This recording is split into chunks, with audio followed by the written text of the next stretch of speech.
ناظرین، شہباز شریف کی حکومت نے 300 میگا واٹ فلوٹنگ سولر منصوبے کے لیے ورلڈ بینک سے $300 ملین کا یعنی $20 کروڑ کا قرض لینے کا فیصلہ واپس لے لیا ہے۔ اگر یہ منصوبہ لگ جائے تو فی یونٹ بجلی کی قیمت 3 سینٹ یا 8 روپے ہوگی اور اس پروجیکٹ کی لائف لائن 30 سال ہوگی۔ اس پروجیکٹ کا سول ورک سے منسلک جو کام ہے اس کی لاگت $238 ملین کی ہے۔ 5 سال میں منصوبے کی لاگت پوری ہو جائے گی اور سب سے بڑھ کر سالانہ $72 ملین کی بچت ہوگی۔ یہ پروجیکٹ تربیلا اور غازی بروتھا ڈیمز جو صادق آباد اور ڈھرکی کے پاس موجود ہیں ان پر سولر پینل نصب کرنے کا پروجیکٹ ہے۔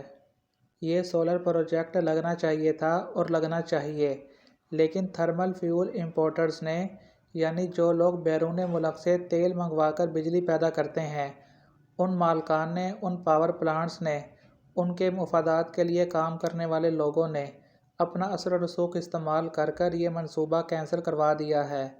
اب حکومت کا 2025 سے لے کے 2034 تک کے پاور پلان میں فلوٹنگ سولر منصوبہ شامل نہیں ہے۔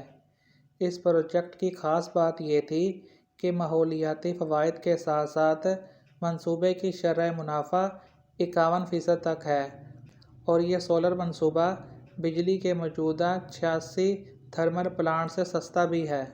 حکومت کا مقصد کلین انرجی کو نیشنل گرڈ میں شامل کرنا ہے کیونکہ اسموگ اور فضائی آلودگی کی وجہ سے پاکستان میں ماحولیات پر برا اثر پڑ رہا ہے۔ سردیوں میں دریاؤں میں پانی نہیں ہوتا کیونکہ سردیوں میں برف باری ہوتی ہے، اس وجہ سے دریاؤں سے بجلی پیدا نہیں ہوتی اور جو دریاؤں میں پانی ہوتا ہے وہ نہروں میں نہیں آنے دیا جاتا کیونکہ سردیوں میں نہروں کی صفائی ستھرائی کا کام ہوتا ہے۔